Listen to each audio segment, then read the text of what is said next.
My name is Matt, 33, and my ex-wife, Lori, 26. We have been married for only 2 years. It's still so sad that Lori destroyed everything we shared after all the promises we made to each other. Lori and I met at a mutual friend's wedding in my hometown long ago. Coincidentally, we both traveled from the same state to attend the wedding. The groom was a close friend of mine from high school, and Lori was related to the bride. They were cousins. At the wedding, I could not take my eyes off of her, and I could not explain why. That marked the beginning of our relationship. We dated for a year before getting married. Profession-wise, she was a nurse and I worked as a data analyst, so we were both doing okay financially. Initially, I considered marrying Lori as one of the best things that ever happened to me because our lives were almost perfect, and I never believed a time would come when Lori would shatter my heart. We were a team and we found a way to balance our busy schedules. When we were both at home, we did almost everything together. We ate together, shared the bathroom, went shopping, traveled, and so much more. Our intimate life was also top-notch. She was so great in bed, and because I loved her company so much, we agreed that we wouldn't have kids in the first 2 years of our marriage so that we could enjoy our moments without interruptions, and she loved the idea. I won't say that we were the perfect couple. There were days of mood swings and wanting to be alone, but we barely fought. We understood each other and stuck to what needed to be done at home. The only time Lori and I had something to fight about was when I found out she was entertaining a conversation with a man flirting with her on Instagram, and I was so mad. According to her, the man saw one of her bikini pictures and reacted to it, and she had told him she was married, but that didn't stop him. I wasn't even pissed at the man. I was mad at Lori for taking things that far with him. Their conversation even became sensual, and she claims she didn't take any of the things he said seriously, and that she was only having fun with him.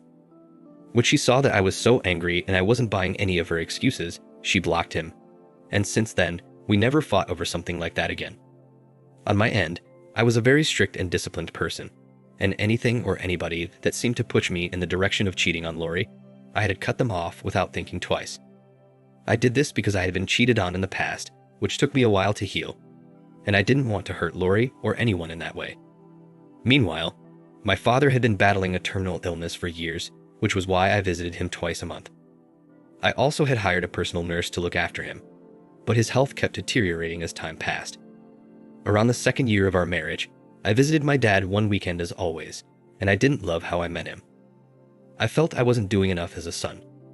I was so bothered that when I returned to my house, I asked Lori if my dad could move in with us. I was an only child, and he didn't have anyone else to look after him. My mother also passed away 5 years ago due to some heart issues. At that state of his illness, I believed it would be better for him if he stayed close to his family. Also, his health was worsening day by day, and I wanted to spend those days with him in case they were his last. After much persuasion, Lori agreed for my father to move in with us, and I was glad. I was even happier because she was a nurse, and I thought she would also help look after her father-in-law, but after much deliberation, I changed my mind. A few days later, my father moved in with us. My ill father's presence caused a couple of things to change between Lori and me. I started spending more time with my father and less time with Lori. It wasn't like I neglected her or something. I didn't. We still spent time together, but it was not like before. My father's condition required someone to feed him, bathe him, help him take a pee, and do other things he couldn't do on his own. And doing all of these things took my time. So I hired a caregiver to help look after my father. As of the time my father moved in with us, I was working remotely, which gave me the flexibility to juggle between working and looking after him. The first 4 weeks after my father moved in with us, Lori treated him well and tried to spend time with him, which made me happy somehow. But after a month, her attitude changed completely. She started ignoring him and acting around him like he was a leaper. Initially, I thought she acted that way because she was always exhausted whenever she came home from work, but I noticed that even on her free days, she wouldn't even care if my father was home with us or not. In fact, on the days, Lori could go the whole day without seeing or asking of him. Lori would be at home watching TV or doing something with her phone, and after that, she'd go out to hang out with her friends or visit her family. When her new attitude got out of hand, I confronted her about it, and she told me to my face that it was my problem to be worried about my father and not hers. She also mentioned something about not wanting him anymore in the house because he was spreading his disease and she hated the smell of old people. How ironic for someone who worked in a hospital. I never expected to hear that from her, and it came as a shock. It'd be a lie to say I wasn't disappointed to hear that. I already had enough of her attitude, and as if it was not enough, she complained that our house stank and reeked of medicine and dirt. She even went as far as saying that she didn't leave the hospital to come back at home and smell like a hospital. And as a result of that, she preferred to spend more time outside with her colleagues from work and girlfriends than come home to me and my dad. Meanwhile, her change in attitude did not only affect her relationship with my father, it affected our marriage too. I know it was a very tough time for us, and having an elderly sick person under our roof was not easy, but I expected her to understand for a while. I tried as much as possible to balance work, caring for my father, and our marriage. I didn't want to lose my marriage while looking after my dad because I loved Lori a lot. To be honest, when Lori told me she would be spending more time outside because of my father's presence, I thought she was bluffing. She started staying out late and would return as late as 1 a.m. when she was supposed to be home by 7 p.m. The first time it happened, she said something about going out to drink with her friends at a bar, and they lost track of time and stayed out late. But after that, it became more of a habit. On some nights, she would not return home, which became very annoying. If I asked her why she didn't return home, she'd say she had to cover up for a sick colleague or she chose to work extra time. As she continued with this new lifestyle, we fought more and more. She became very insolent, called me names, and said hurtful words at the slightest provocation.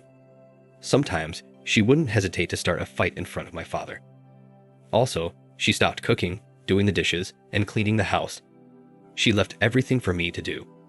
All she did was sleep at home on some nights and leave as early as 7 in the morning. It even got to the extent where she stopped inviting her friends and relatives home because, in her words, she didn't want to infect them with my father's disease. While all of this was happening, she came home one night to tell me she'd be going for a 1-week vacation with her girlfriends, her fellow nurses, and I kicked against it. I was hurt that our marriage was in shambles, yet she was more concerned about hanging out with her friends for a whole week. Despite my disappointment, she still went on her vacation. By the time she returned, I was livid after a week of no communication and her posting her bikini photos of the food she ate, and places she went to on social media. She was no longer the Lori I married, and it hurt me so much that she abandoned me in that season of my life. I needed her support and presence the most. Out of anger, I told her to return to where she came from, and without showing remorse, she rolled her box and left the house. This act alone broke my heart. Days passed, and she didn't call to apologize or fix things between us. She wasn't even concerned about me or my ill father. Thankfully, I had a caregiver who took off the responsibility of caring for my father from my shoulder, and I could focus on other things. I had to accept that being away from Lori was messing with my head, so I swallowed my pride and reached out to her. When she refused to pick up my calls, I went to the hospital where she worked at. We talked, and I asked her to come back home with me, and she insisted that she would think about it. But after much persuasion, she agreed to come home with me that day. I know you will all say I'm a simp or a weak man, but you won't understand the state of my heart and how lonely I was then. I loved Lori and wanted us to fix whatever was going on between us. After we went home that day, I tried to please her for about 3 days. I served her breakfast in bed and did other things she loved to make her happy and win her heart back. I even went as far as apologizing for any inconvenience my father's presence caused in our marriage, and I hoped things would get back to normal, but it got worse. That same week, Lori slipped out of the house again and did not return the following morning until later in the evening. It was almost like she was telling me, "Do whatever you want to do, I'm not changing my mind about us," and I got the message. In addition to everything happening, she started posting pictures of her at nightclubs, drinking and smoking with her girlfriends, and she wore more seductive and exposing clothes. Even with all of this happening, I still believed our marriage was worth saving until I saw a video that changed everything. One night, while they were out drinking, one of her close single friends, who I also followed on Instagram, posted a video of them hanging out and having fun as usual, and she took turns recording each person that was there with them. She recorded Lori making out with a man. His left hand was inside her skirt. At first, it felt like my mind was making things up. After rewatching the video multiple times, I realized the only explanation for her change in attitude, sleeping out, staying out late, and talking back at me was because she was cheating on me. You might think I should have been heartbroken and in tears after seeing the video, but I wasn't. I was in rage. Yes, I was disappointed, but I was angry and disappointed. I saved the video on my Instagram saver and waited for her to return. As I expected, she did not return home that night, and when I asked her the next day, she didn't come up with a good reason and just ignored me. I knew she was already cheating on me, but Lori was wise and good with words, and she could say she kissed her affair partner under the influence of alcohol. So I knew I had to gather more evidence. On one of the nights when she was deep asleep, I accessed her phone with her fingerprint, and to my greatest surprise, I found out she was on 3 different dating apps. She created different profiles, and she mentioned that she wanted to have fun and make new friends. Seeing this definitely took me by surprise, and as if that wasn't enough, I found a WhatsApp group chat she belonged to. It was a group chat of 6 ladies, the same ladies she went on her recent vacation with. And the funny thing was, she was the only married one among them. On the group chat, they said all manner of nasty things to each other and teased each other about the men they all slept with. On reading further, I found out that Lori slept with 2 men in the space of 1 week while she was on her fancy vacation. And she even shared with them that her experience with the men was one of the best experiences she had in bed. I couldn't sleep throughout the night because of what I saw on Lori's phone. Deep down, I wanted it to be a bad dream, but it was 100% reality.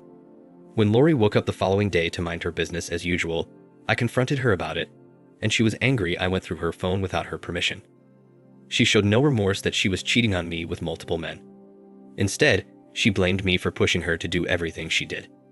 She even said that if I wanted our marriage to work, I had to choose between her and my ill father. That was the most hilarious thing she had said in weeks. First of all, it was bold of her to still think we had a marriage after sleeping with every Jack and Jill she met. I told her our marriage was over and kicked her out of my house. There's no way I would pick her over my father. When I told her our marriage was over, she was stunned and said I was saying that because I was mad, but after I threw her stuff out of the house, she understood I wasn't just mad, I was serious. She had never seen me so angry in our 3 years of knowing each other. I told her to return to her men and have fun like she wanted. She left, expecting me to return and beg her like I did the last time. I have contacted the lawyer that will be handling our divorce case, and I can't wait to get it over and done with. Any advice would be appreciated. Now for the first update. Hello everyone. Thank you for your comments. Honestly, when I married Lori, I didn't think her profession would be associated with a high rate of infidelity. No, I'm not accusing all nurses of cheating. It is a noble profession, but some people tarnish its reputation. I'm only surprised as I have read your comments. I don't know what to say to those saying we should have dated long. I felt 1 year of dating was enough, and since we loved each other, I didn't think she would betray me like that. I don't believe that it is my fault that my father needed proper care, and I felt that it was okay for him to move in with us because I believe Lori and I would make him feel at home just as I would have done for any of her parents. So I only did what every other son would do. Last week, my lawyer sent her the divorce papers. She's been blowing up my phone since then. For the 3 weeks before she was served, she didn't call me once or even text. But after she got the divorce paper, she sent me many text messages. I picked up her call 2 days ago, and she was crying over the phone. She said she didn't want us to end things like this, and she did everything she did because she wanted to explore, and she didn't do it to hurt me. I didn't want to listen to the rest of her crap, so I hung up the call. Even if Lori did not cheat on me, neglecting my sick father and telling me to my face that it was not her problem to worry about my father was enough to hurt me. Somehow, I feel divorcing her will not make her feel the same pain I feel. So I've come up with the perfect idea of revenge. So there's one of Lori's closest friends, Adriana. I've been recently talking to. She was the one who posted the live video on Instagram. Last night, Adriana came over to my house to help me look after my father. It was her day off, and we ended up sharing a bed. I don't know if I'm moving too fast, but I'm sure Lori won't be happy that her closest friend and I are getting close every day. I know I'll be judged and called sick, but you know what? I don't care. The situation in which I'm in is unexplainable. My wife cheated on me by sleeping with several men, and my father is on his deathbed. How do I keep myself sane? A part of me just wants to take a picture of us in bed together and send it straight to Lori, but that would be me being childish, right? Meanwhile, I notified Lori's family that we will be divorcing, and I didn't fail to tell them how much of a whore Lori is. Her mother was so disappointed when I broke the news, and she even asked if we could work things out. She tried to preach about marriage and endurance, but there's no way I will be enduring a whore. I'd rather die single. Now, Lori will know what it feels like to live with her parents' disappointment forever. For once, I never expected that a day when I'd have to share my story on this platform would come. Let's say Lori has refused to sign the divorce papers, and I will make another update as soon as she does. Now for the second update. Hello everyone. Thank you for your comments. First, I would love to clarify that I'm not using Lori's friend, Adriana, as a rebound. I've always liked her, but because I'm a very disciplined man, I could not do anything because of Lori. As an adult, I know what is good for me and what isn't. We aren't dating yet. We are only close friends with benefits and respect for each other. So 3 weeks ago, Lori saw a picture of me and Adriana, which I had posted on Facebook, and she started calling me. When I didn't take her calls, she left with me voicemails, saying she knew I was trying to get back at her by hanging out with her friend, and it was working. She begged me again, and she swore she would change. She said her parents were giving her a very tough time, and she missed coming home to a man, and was tired of one-night stands. I knew she was only trying to emotionally manipulate me to take her back, and it wasn't working. When she was tired of crying on the phone, she switched to reminding me of all the promises we made to each other and how she was ready to start afresh.